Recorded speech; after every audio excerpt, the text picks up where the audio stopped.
There was once a man so rich, he broke the world economy. His name was Mansa Musa, the ruler of the Mali Empire. Hollywood may show us kings and emperors with gold crowns, but Mansa Musa didn't just wear gold. He lived in it. His story isn't just about unimaginable wealth, but also about mystery, greed, downfall, and treasure that may still lie hidden beneath the Sahara Desert.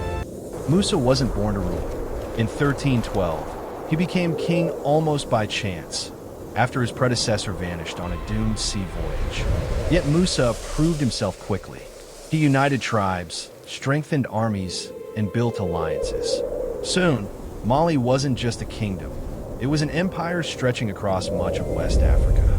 Under Musa, Mali controlled trade routes, rivers, and the most precious resource the medieval world had ever known: the gold.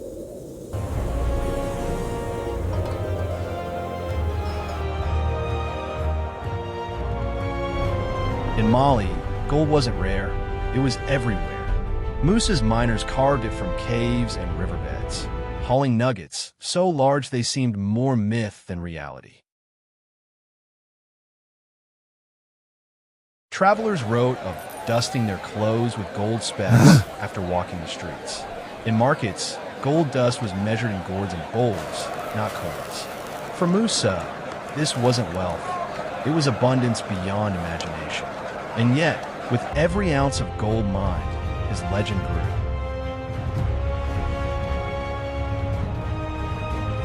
Mansa Musa's court was a world of wonder. His palace in Niani was said to shine with golden walls and decorated chambers. He had wives in the hundreds, servants by the thousands, and scholars who traveled across the world to teach in his empire. Musa didn't just want riches, he wanted knowledge, art, and power. Under his reign, Timbuktu became the city of knowledge, filled with libraries, mosques, and schools that rivaled any in Europe. His wealth transformed the dusty desert town into a jewel of culture and learning. The streets buzzed with merchants selling salt, ivory, silks, and spices, while scholars copied books by hand in hidden libraries. Musa founded the legendary Sankore University, attracting thinkers from across Africa and the Middle East. Here, astronomy, law, poetry, and medicine were taught under the desert sun. Some of these manuscripts survive even today, fragile pages that whisper of an age when Timbuktu rivaled the libraries of Baghdad and Cairo. Musa didn't just buy glory with gold. He built an empire of ideas. In 1324, Musa made a decision that would change history: his pilgrimage to Mecca. But this wasn't just a religious journey. It was a parade of wealth the world had never seen. He marched across Africa with 60,000 men and 12,000 slaves, each carrying gold, camels loaded with hundreds of pounds of treasure. When Musa reached Cairo, he gave away so much gold that the city's economy collapsed.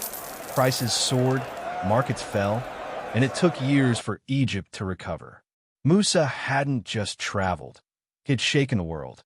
News of Musa's wealth spread far beyond Africa. In Europe, mapmakers began sketching his image on their charts, drawing him as a black king holding a golden orb, symbol of unimaginable riches.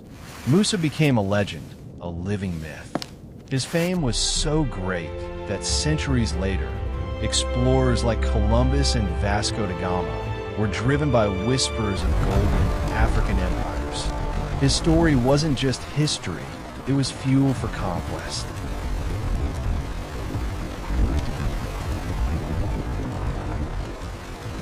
But gold, for all its glory, brought shadows. With every palace Musa built, every mosque he funded, greed grew around him. The wealth of Mali became a curse, drawing envy from enemies and corruption from within. Musa himself grew old, and when he finally died in 1337, the empire stood at a dangerous crossroads. His golden legacy was secure, but his empire's strength was not. Historians disagree on how Musa's story ended. Some say he died peacefully in 1337, handing the crown to his son. Others whisper that he vanished into the desert, seeking solitude in his final days. A darker tale suggests he was poisoned by rivals who envied his power. What we know for certain is this: after his death, the empire he built began to crumble. Corruption spread, trade routes shifted, and Mali's golden age faded like dust in the Sahara wind. His hidden treasure, if it truly exists, remains buried somewhere beneath the endless dunes, a mystery that still captures imaginations today. Legends say Musa's gold didn't all vanish with him. Some believe his loyal guards hid treasure deep in caves across Mali. Others whisper of caravans swallowed by desert storms, still buried beneath dunes. Entire fortunes may remain hidden somewhere in the Sahara, waiting to be discovered. Historians call these stories myths, but in Mali, the legends live on. Because where gold is concerned, hope never truly dies. After Musa's death, weakness spread. His sons fought among themselves, while corrupt officials drained the empire's wealth. Foreign raiders struck, and Mali's vast lands began to shrink. The golden roads of Musa's time turned to dust. By the 15th century, the empire was only a shadow of what it had been. The richest kingdom on earth had crumbled, undone not by poverty, but by too much gold.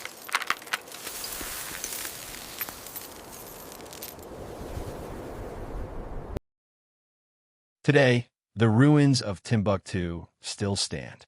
Broken walls, faded manuscripts, and empty mosques whisper of time when the desert glittered with wealth and knowledge.